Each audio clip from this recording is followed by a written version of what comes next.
진흙과 무력감의 패키지에 쌓여 우크라이나의 유명한 밀을 재배하는 지구, 우크라이나의 전장이점도 키워줍니다. 계절마다 해마다 모든 군대의 기계를 삼키고 무시할 만큼 어리석은 흙이 수세기 동안 침략자들에게 말해온 것. 우크라이나는 우크라이나와 지구와 싸웁니다. 그리고 봄에 지구는 배고프다. 이것은 철의 안면입니다. 전쟁터는 선전보다 더 크게 말한다. 나폴레옹은 그것을 배웠다. 히틀러는 그것을 배웠다. 그리고 지금 러시아군은 그것을 다시 배우고 있다. 같은 교훈. 이 땅의 모든 침략자들이 배웠다는 것을 일반적으로 치명적인 비용으로 우크라이나 지구 자체는 무기입니다. 1년에 2번 비가 내리기 시작하는 가을에 그리고 얼어붙은 땅이 녹는 봄에 한 번 우크라이나의 광활한 농업 평원, 견고한 지형에서 변신. 그것은 60톤 탱크의 무게를 지탱할 것입니다. 밑빠진 검은 수렁 속으로 끈적끈적한 차축의 차량을 삼키는 진흙발기, 추적된 갑옷을 홀에 동원합니다. 그리고 도로를 엔진이 없는 점토의 강으로 바꿉니다. 트랙 없음, 그리고 아무리 필사적인 노력도 극복할 수 없다. 우크라이나 사람들은 그것에 대한 단어를 가지고 있습니다. 라스푸티티, 수세기 동안 나쁜 길의 계절, 침략군의 묘지였다. 식욕을 잃지 않았다. 며칠 전 동부전선에서 이른 봄 해빙은 또 다른 희생자를 주장했다. 러시아 장갑 기둥 8차량, T-72B3 탱크 2개 포함, BMP 보병 전투 차량 3대, 깨뜸달비, 장갑차와 이류로 보급 트럭, 비포장 도로를 따라 이동하라는 명령을 받았습니다. 러시아군이 집결지를 향해 지역 공세를 준비하고 있었다. 도로는 보조 경로였습니다. 농경지를 달리는 비포장, 일주일간의 간헐적 비로 포화 상태였던, 그리고 낮 기온이 0도 이상입니다. 겨울 서리를 녹인 것, 그리고 상위 30cm의 흙을 돌립니다. 우크라이나 농부들이 검은 버터라고 묘사하는 것, 만지는 모든 것에 달라붙는 접착 점토, 그리고 그것이 잡는 것은 아무것도 방출하지 않는다. 러시아 정찰, 도로의 현재 상태를 조사하지 않았습니다. 기둥은 선장을 지휘한다. 그의 대대본부의 압력을 받고 차량을 조립구역으로 옮기기 위해 특정 마감일까지 이 경로를 사용하라는 지시를 받았습니다. 1차 포장도로 때문에 우크라이나 포격에 의해 진압되었습니다. 그는 도청된 통신에 따라 항의했다. 비포장도로가 통과할 수 없을 수도 있다고 주장합니다. 최근 날씨 조건을 감안할 때 그의 대대장의 반응은 무뚝뚝했다. 탱크가 MUD 이동을 거칩니다. 기둥이 집결지를 떠났습니다. 회색이었던 아침에 대략 0715에 축축하고 영하 2도, 2월 말 날씨의 종류, 최악의 라스푸티테사 조건을 생성합니다. 공기는 습기로 가득 차 있었다. 멀리서 보면 단단해 보였던 부분적으로 말린 진흙의 얇은 껍질이었다. 포화, 점토, 층 위에 그것은 젖은 시멘트의 구조적 무결성을 가지고 있었다. 리드 T-72B3는 약 800매물을 만들었습니다. 도로가 실패하기 전에 탱크는 얕은 굴을 건너고 있었다. 자연 배수 우울증, 주변 들판에 물이 모이는 곳, 노면이 50톤 무게로 무너졌을 때 탱크의 앞부분이 급격히 떨어졌다. 땅이 무너지고 차량이 추락하면서 아래 선체를 삼킨 진흙에 먼저 코가 들어갑니다. 운전자가 엔진을 쏜 포탑링까지 트랙이 격렬하게 회전했습니다. 검은 진흙의 홀을 공중으로 10m 던지다. 그러나 차량은 움직이지 않았습니다. 그것은 몇 초 안에 더 깊이 가라앉았다. T-72B3는 굴리에 내장되어 있었다. 병 속의 코르크처럼 그 자국은 쓸데없이 휘젓고 있다. 진흙과 물의 수프에 견인력이 전혀 없는 기둥이 선장을 막았다. 막힌 탱크 뒤에서 리드 BMP를 타고 상황평가, 그리고 두 번째 T-72B3 위치를 주문했습니다. 열에서 세 번째로 도로를 벗어납니다. 그리고 굴리를 우회하려고 시도. 인접한 필드를 통해 탱크 드라이버가 노면을 껐습니다. 그리고 즉시 실수를 이해했습니다. 들판은 도로보다 더 나빴다. 열린 농경지는 일주일간의 비를 흡수했다. 최소한의 압축 없이 비포장 도로도 제공합니다. T-72B3는 약 15를 만들었습니다. 두 트랙이 트랙션을 잃기 전에 필드로 미터 이동, 동시에 차량이 MUD에 정착했습니다. 하부 선체가 잠길 때까지 꾸준히 가라앉습니다. 그리고 배판은 점토 표면에 놓여 있었다. 운전자가 엔진을 최대 출력으로 회전, 트랙이 돌아서 탱크가 움직이지 않았습니다. 차량 아래에서 두꺼운 검은색 MUD 분수, 선체와 포탑 코팅, 반짝이는 점토층에서 두 개의 탱크가 고착됨. 기둥은 이제 도로와 도로 모두에서 차단되었습니다. 대위는 대대본부에 무전기로 전화를 걸었다. 상황 보고, 그리고 엔지니어링 지원 요청, 윈치가 충분히 강력한 복구 차량, 깊은 진흙에서 50톤 탱크를 추출합니다. 그의 요청이 인정되었습니다. 복구 차량이 40분 거리에 있었습니다. 40분이 너무 길었다. 열에 남은 차량, 대체 경로 찾기 시도, 그리고 그렇게 함으로써 재앙이 가중되었습니다. 되돌리려는 BMP, 그리고 굴리 주변에서 더 단단한 길을 찾으십시오. 도로 가장자리에서 미끄러졌습니다. 그리고 배수구로 옆으로 미끄러져 들어갔다. 그것은 갈색 녹음물로 달리고 있었다. 45도 각도로 기울어진 차량, 왼쪽 트랙이 물에 잠겼습니다. 공중에서 회전하는 올바른 트랙, 선원들은 해치에서 허둥지둥 나왔다. 그리고 차량에 노출된 쪽에 섰습니다. 선체 주위를 소용돌이 치는 물을 내려다보며 틈새로 탐색을 시도하는 두 번째 BMP, 막힌 탱크와 울타리선 사이, 20m 미만 후 부드러운 땅에 내매 빠짐, 각 혁명으로 더 깊이 파고 차량이 로드 휠에 고정될 때까지 UR 서플라이 트럭 칼럼에서 가장 가벼운 차량, 또한 부드러운 지면에 가장 취약합니다. 추적된 셰시가 아닌 바퀴 달린 셰시 때문에 이미 갇혀 있었다. 첫 번째 탱크를 따라가려고 한 이후로 분리 영역으로 뒷바퀴가 엑셀에 묻혔습니다. 탄약과 연료통의 화물, 위험하게 기울어짐, 차량이 MUD에 불균등하게 안착함에 따라 리드 탱크가 고착된 후 20분 이내에 기둥의 차량 8대 중 6대가 움직이지 않았습니다. 남은 2대의 차량, 하나의 MTLB와 하나의 BMP가 멈췄습니다.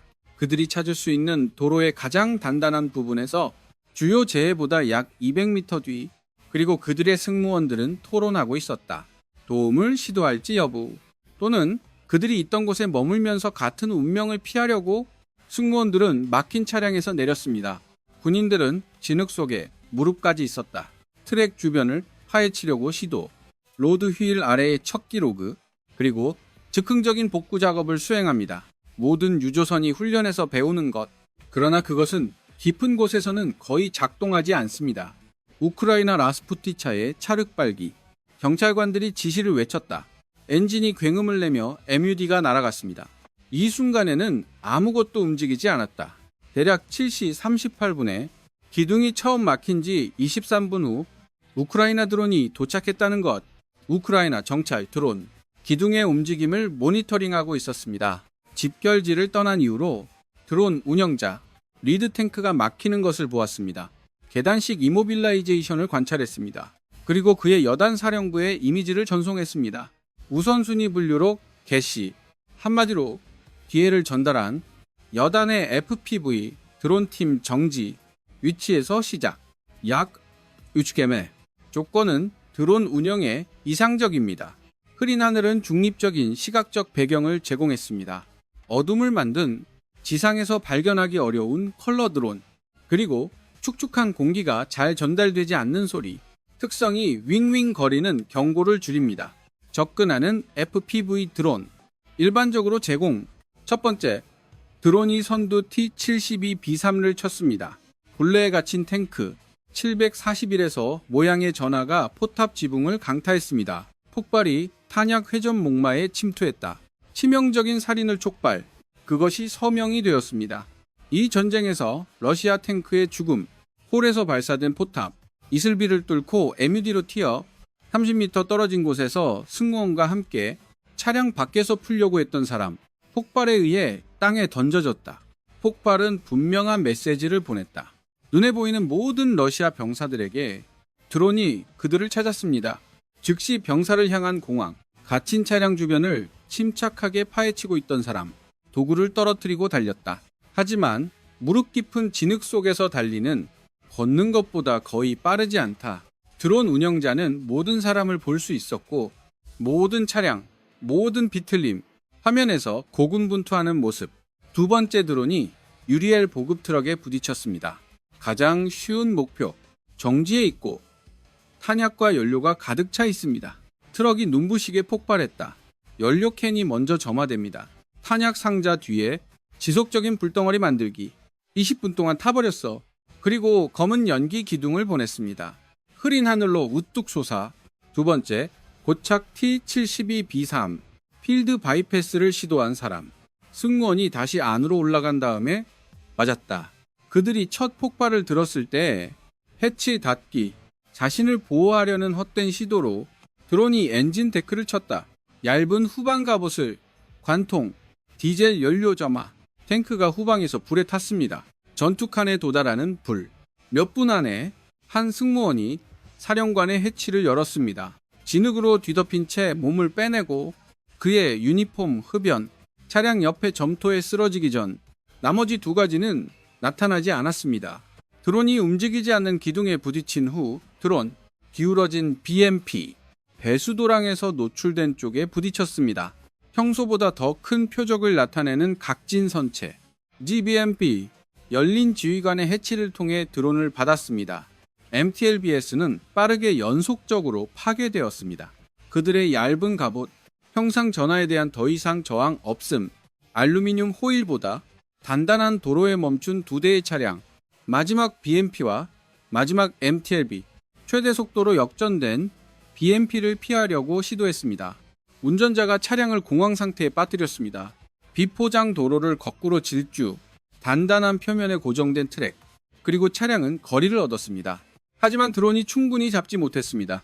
킬존에서 약 400m 떨어진 곳에서 리어 램프 타격, 그리고 병사들 사이에서 폭발, MTLB 안에 꽉 차 있던 사람, 또한 약 200m로 역전되었습니다. 그리고 마지막 쓰라린 아이러니로 도로에서 부드러운 땅으로 미끄러져 막혔습니다.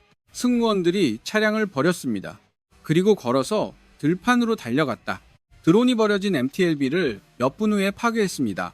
첫 번째, 드론 충격으로 인한 총 참여 시간 약 40분 동안 지속됩니다. 손상평가 차량 8대 파괴, T-72B3 탱크 2대, O 600만 대, BMP 보병 전투 차량 3대, 3만 6,540만 대, 2개의 MTLB 장갑 수송일, 140만, 탄약 및 연료 화물이 포함된 1공급 트럭, 3시완 메이웬, 6시완 메이웬, 총 자재 손실구 1,340만 명, 약 15, 20명의 러시아 병사 사망, 12, 18명 부상, 러시아 통신 차단, 여러 명의 군인이 밝혀졌습니다.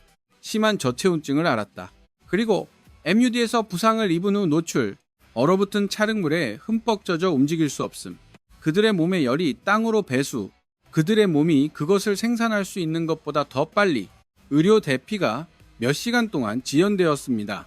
복구 차량이 현장에 도착하지 못했기 때문에 기둥을 가둔 동일한 진흙을 통해 부상당한 병사들, 진흙 속에 4시간 이상 누워 회복되기 전 우크라이나 드론 공격 비용 각각 $500에 약 15대의 FPV 드론 7, 500, 정찰, 드론, 운영비용 약 520, 총 $500, 약 9.5달러 또는 1만 달러, 투자 수익 약 1, 0,300대 1, 진흙의 교훈, 라스푸리사는 새로운 현상이 아닙니다. 그리고 모든 군사령관이 놀라운 것은 아닙니다. 이 땅을 운영해 본 사람, 나폴레옹의 보안관들로부터 그들의 포병이 가을 수렁으로 가라앉는 것을 지켜본 사람, 1812년, 1941년 베르마우트 장군에게 그들의 펜저가 같은 검은색으로 움직이지 않는 것을 본 사람, 2022년 2월 러시아 장교들에게 우크라이나 점토, 믿지 못하겠다는 눈으로 바라본 사람, 초기 침략 연로, 키예프 북쪽 도로의 M지대, 우크라이나 매복의 표적이 되었습니다. 동일한 원소 현실에 직면했습니다. 우크라이나 지형에는 계절이 있습니다. 그리고 그 계절에는 이빨이 있습니다. MUD는 생산 일정에 관심이 없습니다. 운영 기한 또는 사무실에 앉아있는 남성의 정치적 야망, 정면에서 1령코미터 떨어진 곳, 그것은 명령이 아니라 물리학을 따릅니다. 러시아 지휘관들은 라스푸티차에 대해 알고 있다. 그것은 그들의 사관학교에서 가르칩니다. 운영계획 매뉴얼에 기록되어 있습니다. 그것이 러시아의 초기 이유입니다. 전면적인 침략, 2022년 2월 24일 출시. 정확히 이용해야 할 날짜 시간. 봄이 녹기 전 얼어붙은 땅의 마지막 주. 대규모 제작. 장갑차의 크로스컨트리 이동. 기능적으로 불가능. 크렘린의 장군들은 이해했다. 그들이 좁은 창문을 가지고 있다는 것을 아마도 3, 4주. 그동안 얼어붙은 지구. 탱크 기둥의 무게를 지지합니다. 그들은 그 창 안에서 우크라이나를 정복할 것으로 예상했습니다. 그들은 하지 않았고 해빙이 왔을 때 그들의 진격의 북쪽 축, 벨라루스에서 키예프에 모인 기둥, 우크라이나 저항의 조합으로 황폐화되었습니다. 그리고 우크라이나 MUD 지형 조건에서 수백 대의 차량 손실, 그들의 계획이 설명되지 않았다는 것을 계획이 가정했기 때문에 이러한 조건은 결코 관련이 없습니다. 러시아 장교들은 장갑 기둥을 계속 주문하고 있습니다. 해빙기에 포장되지 않은 도로를 따라 내려갑니다. 그 이유는 체계적이고 구조적입니다. 러시아 군사 문화는 장교를 처벌합니다. 상사에게 지연을 보고하는 사람. 누가 그의 대령에게 그의 차량이 움직일 수 없다고 말합니까? 진흙 때문에 변명을 하는 것으로 인식되는 선장입니다. 진취성 부족, 그리고 그의 임무를 완수하지 못한 장군의 압력을 받고 있는 대령, 특정 시간별 결과 요구, 모스크바의 압력을 받고 있는 장군, 특정 날짜까지 영토적 이득을 요구합니다. 마감 압력이 아래로 폭포처럼 내려갑니다. 지휘 계통을 통해 각 수준에서 압축 및 강화, 지상의 선장에게 도달할 때까지 자신의 칼럼을 MUD로 주문하는 것 중 하나를 선택해야 하는 사람, 그는 그들을 함정에 빠뜨리고 상관에게 말할 것을 알고 있습니다. 그의 상사가 듣고 싶어 하지 않는 것, 러시아 군대에서 선장은 MUD를 선택합니다. MUD가 위험하기 때문에, 하지만 대령은 확실합니다. 물리학은 용서할 수 없다. T-72 B3의 무게는 약 50톤입니다. 500mm 포개 트랙의 지압, 평방 센티미터당 약 0.83kg. 견고한 차량을 지원하기에 충분합니다. 건조한 땅 또는 얼어붙은 지형에서 서리층이 하중을 분배하는 곳, 그러나 포화 우크라이나 검은지구 체르노사, 풍부한 농경지, 그것이 우크라이나를 만든다. 세계 최고의 빵 바구니 중 하나. 스프링 해동에 베어링 용량이 있습니다. 평방 센티미터당 0.3, 0.5kg.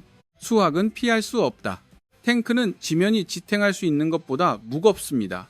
땅은 탱크 싱크대를 산출한다. 엔진 출력 없음, 트랙 디자인 없음, 드라이버 기술 없음, 기본적인 물리적 현실을 극복할 수 있습니다. 50톤의 강철은 뜰 수 없다. 자연이 물을 흡수하도록 설계한 표면에, 그리고 이것이 러시아 작전에 의미하는 바를 부드럽게 하십시오. 봄 라스푸티차, 일반적으로 2월 말에서 3월까지 지속됩니다. 그리고 날씨 패턴에 따라 4월 초까지 장갑 작전에 심각한 제약을 가합니다. 이 기간 동안 전면 전체에 걸쳐 추적된 차량은 안정적으로 이동할 수 있습니다. 포장된 도로와 경화된 표면에서만 크로스컨트리 운동. 러시아의 공격 교리는 무엇에 달려 있습니까? 측면 기동을 위해, 그리고 돌파구의 착취, 극도로 위험하거나 완전히 불가능해집니다. 대부분의 운영 영역에서 바퀴 달린 차량 공급 트럭, 명령 차량 구급차는 훨씬 더 제한됩니다. 포장되지 않은 경로를 전혀 사용할 수 없는 경우가 많습니다. 이것은 라스푸티사 동안 러시아 기갑군, 포장된 도로의 제한된 네트워크에 국한되어 있습니다. 우크라이나 정보부가 철저히 지도화했다는 것, 우크라이나 포병이 사전 등록했습니다. 그리고 우크라이나 드론 운영자들이 순찰을 돌다 24시간 내내 움직이는 모든 러시아 장갑 기둥, 예측 가능한 경로로 흘러갑니다. 우크라이나군이 매복을 계획할 수 있는 곳, 지뢰 배치 및 드론팀 무대, 지형 자체, 우크라이나 방어의 힘 승수가 되다. 러시아 움직임을 킬존으로 전환, 우크라이나 기획자들이 몇 달 또는 몇 년을 보냈다는 것, 수비에서 작전을 수행하는 우크라이나군을 준비하기 위해 따라서 이동할 필요가 없습니다. 전국에 걸쳐 대규모 장갑 대형 라스푸티사의 영향을 훨씬 덜 받습니다. 차량이 준비된 위치에 있습니다. 강화된 전투 위치, 공급 경로를 설정하고 유지합니다. 그들의 보병, 최전방 전투의 대부분은 어느 쪽입니까? 걸어서 가고 있다. MUD가 고정할 수 없는 참호와 벙커에서 비대칭은 심오하다. 러시아 공격력을 마비시키는 시즌. 우크라이나 방어작전을 거의 불편하게 하지 않습니다. 라스푸티차 기간 동안의 러시아 손실, 전쟁 내내 불균형적으로 높았습니다. 여기에 설명된 것과 같은 약혼뿐만 아니라 그러나 차량이 고착된 누적 효과로 인해 전면 전체에 걸쳐 MUD의 손상 및 폐기, 수렁에 빠져 복구할 수 없는 차량. 우크라이나 드론이 찾기 전에 잃어버린 차량입니다. 드론에 의해 파괴되거나 또는 승무원에게 버림받고 나중에 붙잡혔습니다. 또는 우크라이나 지상군에 의해 파괴, 러시아 유지 보수 및 복구 장치, 동일한 MUD에 의해 스스로 제약을 받습니다. 막힌 차량을 저장할 수 있을 만큼 빠르게 도달할 수 없습니다. 2022년 2월 이후 러시아는 약 1영명을 잃었습니다. 그리고 149영명의 군인들이 죽고 다쳤습니다. 11 600대 이상의 탱크가 파괴되었습니다. 거의 24영대의 장갑차 제거. 알 수 없지만 중요한 이러한 손실은 라스푸티차 시즌에 발생했습니다. 싸우지 않기 위해 잃어버린 차량. 그러나 무기가 아닌 지형에, 그러나 우크라이나 기술이 아닌 물리학에, 그러나 믿는 러시아의 오만함에 기계가 지구의 의지를 극복할 수 있다는 것. 우크라이나군은 라스푸티차를 이길 필요가 없습니다. 그들은 그것을 이용하기만 하면 됩니다. 막히는 모든 러시아 차량, 고정 대상, 드론 운영자가 몇 분 안에 찾을 수 있습니다. 진흙탕 길에 늪에 빠진 모든 기둥, 우크라이나가 만드는데 비용이 들지 않는 킬존입니다. 기상 조건을 무시하는 모든 사령관, 그리고 부드러운 땅을 통해 움직임을 명령합니다. 그의 차량을 배달하고 있습니다. 우크라이나 드론 운영자에게